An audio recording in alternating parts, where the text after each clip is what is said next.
بعض دفعہ فلکیات سے یقینی طور پہ پتہ چل جاتا ہے کہ یہ روزے 30 ہوں گے یا 29 ہوں گے. تو اگر ماہر فلکیات کو 100% یقینی طور پہ کیلکولیشن سے پتہ چل گیا اور وہ بتا دیں تو کوئی حرج نہیں ہے اس میں. لیکن بعض دفعہ فلکیات کے ماہرین خود کنفیوز ہوتے ہیں کہ بھئی امکان ہے، تو پھر وہ پیشگوئی امکان ہی کی کریں، یعنی وہ بتائیں کہ بھئی امکان 29 کا بھی ہے 30 کا بھی ہے، وہ یہ بتا دیتے ہیں اتنے % امکان ہے. تو اس میں کوئی حرج نہیں ہے، اس سے ہلال کمیٹی کو آسانی ہوتی ہے. باقی ہلال کمیٹی نے کرنی اپنی ہوتی ہے، وہ فلکیات والوں کی پیشگوئیوں کو آج کل لفٹ نہیں کراتی ہے. رویت ہلال کمیٹی کے اعلان کے خلاف عید کرنا. رویت ہلال کمیٹی نے روزے کا اعلان نہیں کیا، مگر کسی گاؤں میں چاند دیکھا گیا تو وہ گاؤں والے روزہ رکھیں یا نہیں. اسد اللہ لغاری سے نہیں رکھ سکتے، کیونکہ چاند کے ہونے نہ ہونے کے فیصلہ کرنے کی اتھارٹی شریعت نے گورنمنٹ کو دی ہے. تو گورنمنٹ یا اس کی طرف سے نامزد کمیٹی، تو جب تک وہ کمیٹی اعلان نہیں کرے گی، ایسے تو آپ خود بتاؤ نا، ملک میں فساد پیدا ہو جائے گا. وہ کہہ رہا ہے میں نے دیکھا ہے، وہ کہہ رہے ہیں وہ ادھر گواہی لے رہا ہے، وہ ادھر گواہی لے رہا ہے، تو ہر گلی محلے میں پھڈے ہوں گے پھر تو اس لیے یہ اتھارٹی حکومت کے پاس ہے. ہاں، گاؤں والوں میں جس آدمی نے اپنی آنکھوں سے دیکھا وہ رکھ لے، لیکن اس کی گواہی دوسروں کے لیے حجت نہیں ہے. اگر کوئی کہتا ہے میں نے اپنی آنکھوں سے دیکھا تو موسٹ ویلکم، آپ رکھیں روزہ. بھائی ہم جب تک اپنی آنکھوں سے نہیں دیکھیں گے یا حکومت کا اعلان نہیں سنیں گے تو اس وقت تک ہم روزہ نہیں رکھیں گے. تو گواہی دینا، گواہی کو لینا، گواہی کو سن کے اس پہ فیصلہ کرنا، یہ ہر آدمی کو اس کا حق نہیں ہے، بلکہ یہ حکومت کو اس کا حق حاصل ہے. ویسے بھی آپ دیکھ لینا، کوئی قتل کے کیسز ہوتے ہیں، چوری کے کیسز ہوتے ہیں، ہر آدمی تھوڑی ٹھیے لگا کے بیٹھتا ہے. اس کو کہا جاتا ہے بھائی تھانے میں جاؤ یا عدالت میں جاؤ یا کوئی حکومت کی طرف سے کوئی نامزد کمیٹی ہو اس کے پاس جاؤ. اچھا بھائی، پوری دنیا میں ایک دن رمضان اور عید ہو سکتی ہے. چاند کے اختلاف مطالعے کا کہاں تک اعتبار ہے؟ ایک دوست سے یہ اعتراض کرتے ہیں کہ پوری دنیا میں کہیں بھی چاند نظر آ جائے تو سب ممالک کے مسلمانوں کو روزہ وغیرہ رکھنا چاہیے وغیرہ وغیرہ.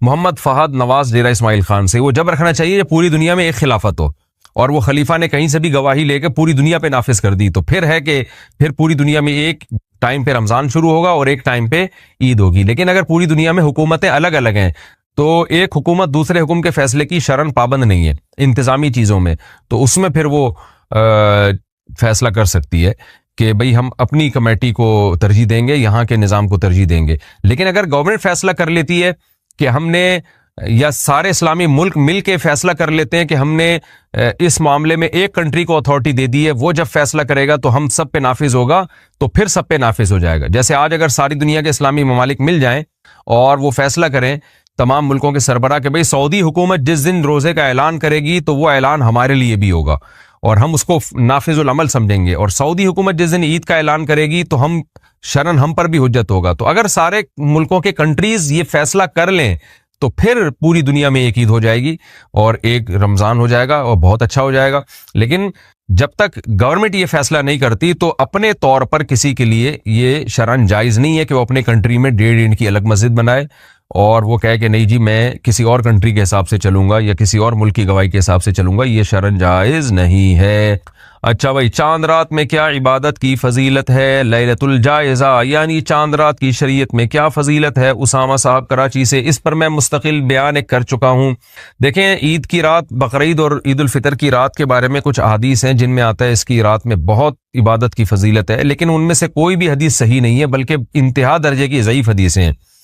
لیکن اب چونکہ کثرت سے ہیں تو بعض علماء اس طرف گئے ہیں کہ اتنی ساری حدیثیں درجہ حسن تک پہنچ جاتی ہیں، اور دوسری بات یہ کہ فضائل میں ضعیف حدیثیں بھی چلتی ہیں، تو اس لیے بہت سے علماء اس طرف گئے ہیں کہ بھئی اس رات میں عبادت کرنی چاہیے. عید کی رات اور بقرعید کی رات میں یہ فضیلت کی رات ہے. لیکن بعض محققین اس طرف گئے ہیں کہ ایک تو روایتوں میں ذوف بہت زیادہ ہے، دوسرا وہ قیاس کے بھی خلاف ہیں. قیاس کے خلاف اس لیے ہیں کہ دیکھیں، شریعت کا ایک حکم، شریعت کا ایک مزاج یہ ہے کہ جیسے ہی سورج غروب ہوتا ہے اسلام کہتا ہے افطار میں جلدی کرو. کیوں؟ کہ اب روزے کا ٹائم ختم ہو گیا. اسی طرح جیسے ہی چاند نظر آیا تراویح ختم، کیونکہ رمضان کے حکام جو تھے وہ ختم. اسی طرح نبی صلی اللہ علیہ وسلم عید الفطر کے دن نماز سے پہلے کچھ میٹھا کھایا کرتے تھے. اس میں یہی حکمت تھی، یہ بتانے کے لیے کہ آج ہمارا روزہ نہیں ہے. تو اس سے پتہ چلتا ہے جب رمضان جاتا ہے تو اپنے تمام لوازمات کے ساتھ جاتا ہے. تو راتوں کی عبادت کی جو فضیلت تھی رمضان کی، رمضان جاتے ہی وہ فضیلت بھی ختم ہو گئی، اور دن میں روزے کی جو فضیلت تھی رمضان جاتے ہی وہ روزے کی فضیلت بھی ختم. یہی وجہ ہے کہ نبی صلی اللہ علیہ وسلم پہل کر رہے ہیں. حالانکہ بقرعید میں آپ جلدی نہیں کھاتے تھے، لیکن عید الفطر میں آپ عید سے پہلے کچھ کھاتے تھے. اس میں بڑی حکمت یہی ہے کہ بھائی اب روزہ ختم ہو چکا ہے، اب تو کھانے میں جلدی کرنی ہے. تو اس کا تقاضا یہ ہے کہ عید کی جو رات ہے وہ آرام کی رات ہو، اور وہ جو رمضان میں ایک پورا اللہ نے ہم سے عبادت کروائی اور اس کی راتوں کو لوگ لیلۃ القدر میں جاگے اور رمضان کی راتوں کو عبادت کیا، تو وہ عبادت کا ٹائم اب ختم ہو چکا ہے، اب یہ رات ایک نارمل رات کی طرح ہے۔ تو لہذا اس میں کوئی عبادت کر لے تو ٹھیک ہے، اچھی بات ہے۔ اگر کوئی اس نیت سے عبادت کرتا ہے کہ رمضان میں عبادت کا جو میں نے اپنے آپ کو عادی بنایا ہے وہ میں کنٹینیو کروں تاکہ میری عادت نہ چھوٹے، تو اس نیت سے اگر کوئی عبادت کرتا ہے تو ٹھیک ہے۔ لیکن ہماری رائے یہی ہے کہ اس میں اگر الگ سے عبادت کی کوئی خاص فضیلت وارد جو ہوئی ہے وہ ضعیف ہے اور قیاس کے بھی خلاف ہے۔ تو اور ویسے بھی آپ خود سوچیں نا کہ اگر رمضان عید کی راتوں کو عبادت کریں گے لوگ، اتنی فضیلت کی رات ہے تو ظاہر ہے زیادہ جاگیں گے پھر اس میں، تو پھر عید کا دن کیسے منائیں گے؟ یعنی عید تو اسلام میں صبح شروع ہوتی ہے نا، صبح اگر آپ تھکے ہوں گے تو وہ عید کا دن تو آپ کا وہ تھکاوٹ میں گزرے گا پھر۔ تو یہ سب چیزیں کہ یعنی ایک اشکالات ہوتے ہیں اس قول پر جو کہتے ہیں کہ عیدین کی راتوں میں عبادت کرنی چاہیے۔ تو اسلام میں دن جو ہے، رات جو ہے وہ دن کے تابع ہوتی ہے، تو روزے کے دن میں، رمضان میں دن میں روزہ، رات اس کے تابع ہے تو رات میں عبادت۔ اب عید کا دن جب کھانے پینے کا دن ہے، خوشی کا دن ہے، تو اس کی رات بھی عید کے دن کے تابع ہوگی، تو وہ عبادت کی رات ہوگی نہیں۔ لیکن اس نیت سے عبادت کوئی کر لے کہ میں نے رمضان میں جو تہجد کی عادت ڈالی ہے وہ عادت مجھ سے چھوٹے نہیں، تو اس نیت سے اگر کوئی رات کو عبادت کرتا ہے تو نہ صرف جائز بلکہ ثواب ہے۔ تو پھر اس میں عید کی رات نہیں، پھر اگلے دن بھی کرے تاکہ یہ عادت جو اس کو عبادت کی پڑی ہے کنٹینیو رہے۔ تو کنٹینیو رکھنے کے لیے اگر کوئی عبادت کرتا ہے تو بہت اچھی بات ہے، لیکن ہماری رائے یہی ہے کہ عیدین کی رات میں الگ سے کوئی فضیلت ثابت نہیں ہے۔ بہرحال دوسری طرف بھی علماء ہیں، تو جب علماء میں اختلاف ہوتا ہے کسی مسئلے میں تو جس عالم کی بات، جس پہ زیادہ اعتماد ہو اس کی بات کو لے لینا چاہیے، دوسرے پہ رد نہیں کرنا چاہیے۔ کیا چاند رات میں دعائیں قبول ہوتی ہیں؟ کیا چاند رات میں دعائیں قبول ہوتی ہیں؟ شمس الحق راول پنڈی سے۔ میرے علم میں نہیں ہے کہ الگ سے کوئی فضیلت ہو چاند رات میں دعاؤں کی قبولیت کی، باقی اللہ نے دعا قبول کرنے پر کوئی ٹائم نہیں متعین کیا، جب چاہیں دعا کریں، لیکن اس کی الگ سے کوئی فضیلت نہیں ہے میرے علم میں۔ اگر کسی کے پاس کوئی حدیث ہو، ظاہر ہے ہم ایسا علم کا دعویٰ تو نہیں کرتے کہ ہر کچھ ہم نے پڑھ لیا ہے سب کچھ۔ بعض دفعہ یہ ہوتا ہے میں کوئی بات کہتا ہوں تو لوگ حوالہ بھیج دیتے ہیں تو میں رجوع کر لیتا ہوں، تو میرے علم میں اب تک تو ٹوٹی پھوٹی ہم نے تحقیق کی ہے، کوئی ایسی روایت مجھے ملی نہیں ہے جس میں یہ آتا ہو کہ چاند رات میں دعائیں قبول ہوتی ہیں۔ اگر کسی کے علم میں ہو تو کائنڈلی وہ حدیث کا ریفرنس بھیج دیجیے گا۔ فوتگی والے گھر میں پہلی عید کیسے منائیں؟ جس کے گھر میت ہو اور پہلی عید آ جائے تو کیا حکم ہے؟ یعنی کیا رشتہ داروں کا عید میں تعزیت کے لیے آنا، رونا دھونا اور اس طرح فیملی والوں کا نئے کپڑے نہ بنانا، یہ کیا حکم ہے؟ نہیں، یہ جائز نہیں ہے۔ ان کے لیے بھی عید ایسے ہی ہے جیسے دوسروں کے لیے۔ ہاں یہ ایک الگ بات ہے کہ ان کو غم ہوتا ہے، اور عید کے دن اگر ان کے آنسو نکل جائیں اپنے پیاروں کو یاد کر کے، اپنے مرحومین کو یاد کر کے، تو اس میں کوئی گناہ نہیں ہے کیونکہ یہ غیر اختیاری چیز ہے۔ لیکن عید والے دن باقاعدہ غم منانا اور یہ کہنا کہ یہ نئے کپڑے نہیں سلوائیں گے اور سب رونے دھونے کی نیت سے ان کے گھر جمع ہو جائیں گے، یہ ٹھیک نہیں ہے۔ ویسے جمع ہو جائے کہ ان بیچاروں کو غم پہنچا تھا تو آج ہم ان کی عید کی خوشیوں میں شریک ہو کے تھوڑا غم ہلکا کر دیں، اس میں کوئی حرج نہیں ہے۔ غم منانے کے لیے جانا جائز نہیں ہے، غم ہلکا کرنے کے لیے جانا ان کے گھر میں جائز ہے۔ عیدی دینے کی شرعی حیثیت، عید کے دن بچوں کو جو پیسے دیتے ہیں اس عیدی کے نام پہ، اس کی کیا شرعی حیثیت ہے؟ صدام حسین کشمیر سے۔ بھائی بچوں کو اگر عیدی نہیں دیں گے تو بچوں کی عید کہاں سے ہوگی؟ تھوڑا بہت تو اتنا بھی آپ مشکل نہ بنائیں میرے بھائی دین کو، تو بچوں کو تو خوشی ہی عید میں اسی کی ہوتی ہے۔ ہاں اس کو بہت زیادہ اتنی بھاری رقمیں اب لوگوں نے باندھ لی ہیں جس پہ بندے کو ٹینشن شروع ہو جاتی ہے کہ یار میرے پاس اتنے پیسے ہیں نہیں اور بچے سارا میری جائیدادیں پی جائیں گے عیدی میں، تو ہلکا رکھنا چاہیے۔ تو اپنے بچوں کو یا اپنے قریبی رشتہ داروں کو تھوڑے بہت پیسے دے دیں تو کوئی حرج نہیں ہے اس میں، لیکن وہی بات ہے کہ انسان پہ اس کی طاقت سے زیادہ گنجائش سے زیادہ بوجھ ڈالنا یہ بہرحال حرام ہے۔ اگر کہیں اتنا زیادہ یہ رسم جڑ پکڑ گئی ہے کہ آپ کی بوجھ بننے لگی ہے تو پھر اس کو ختم کر دینا چاہیے۔ عید میں گلے ملنا کیسا؟ عید کی نماز کے بعد گلے ملنے کا سنت طریقہ کیا ہے؟ کیا ایک بار ملنا ہے یا 3 بار؟ افضل راجہ، عید کے دن گلے ملنا سنت سے ثابت نہیں ہے، اس رسم کو ترک کر دینا چاہیے۔ اس کی وجہ سے بہت ٹینشن ہونے لگی ہے، عید منانا مشکل ہو جاتا ہے۔ بندہ نکلا اور بہت ہزاروں کا مجمع آگے کھڑا ہوا ہے، امام صاحب سے عید ملیں گے، تو امام صاحب دنیا میں کسی سے ملنے کے لائق نہیں رہتے۔ تو اس لیے جو چیز شریعت میں نہیں ہے اس کا اضافہ نہیں کرنا چاہیے، بس مصافحہ کر لیں، عید مبارک کہہ دیں، دعائیں دے دیں اور پتلی گلی سے نکل لیں۔ میں نے تو دیکھا اب لوگ راستے بدل رہے ہوتے ہیں اور بعض لوگ تو 3 دفعہ گلے مل رہے ہوتے ہیں، وہ تو بہت ہی ٹینشن میں ہوتے ہیں۔ اب آپ گلی میں جا رہے ہو, آگے سے 10 آدمی آ رہے ہیں, او بھائی آدمی کہتا ہے ہر ایک سے 3 دفعہ ملو, تو 10 کو 3 سے ضرب دیں 30 دفعہ, تو 30 دفعہ جب آپ اس سے گلے ملے, پھر آگے 5 آدمی آ رہے ہیں تو 5 یا 15 وہ ہو گئے, پھر تو تھوڑے یعنی ایک اتنی ٹینشن ہوتی ہے, آدمی کہتا ہے یار میں اگر گلا گھر میں رکھ کے آتا یا اس کی عید ملنے کے لیے کوئی الگ سے گلا بنوا لیتا تو زیادہ اچھا ہوتا. تو جو شریعت میں نہیں ہے وہ نہ کریں, اپنے اوپر خامخواہ کی پابندیاں نہ لگوائیں. تو اس لیے لوگ راستہ بدل دیتے ہیں, میں نے دیکھا بھائی وہاں سے پورا جتھا آ رہا ہے دوستوں کا, بھائی ادھر سے ٹن مار, بھائی یہاں سے نکل, تو اتنی ٹینشن. تو اس لیے جو ہلکا شریعت نے جس کام کو ہلکا رکھا ہے اس کو ہلکا ہی رہنے دے. تو مسافہ کر لیں, عید مبارک کہہ دیں, وہ بھی مسافہ بھی جب کریں جب آمنا سامنا ہو جائے, نہیں ہوتا تو اسپیشل وہ عید کے لیے مسافہ کرنے بندے کے پاس جا رہے, یہ بھی ٹھیک نہیں, بس اپنے قریبی رشتہ داروں سے مل لیا کرے. اچھا بھائی, عورت گھر پر عید کی نماز کیا پڑھ سکتی ہے؟ کیا عورت گھر پر عید کی نماز پڑھنی چاہیے؟ اگر ہاں تو اس کا کیا طریقہ ہے؟ تہذیب انور اتر پردیش. نہیں جی, عورت عید کی نماز گھر پہ نہیں پڑھ سکتی. عید کی نماز اگر پڑھنی ہو تو عیدگاہ میں جہاں بھی جماعت ہو رہی ہے وہاں شرکت کرنا ضروری ہے. عید کی مبارکباد دینا کیسے؟ عید کی مبارکباد دینا کیسے؟ وسیم احمد, اچھی بات ہے, دعا ہے مبارکباد, مبارک کا مطلب اللہ اس دن کو آپ کے لیے برکت والا کرے, تو یہ ٹھیک ہے, کوئی حرج نہیں ہے اس میں.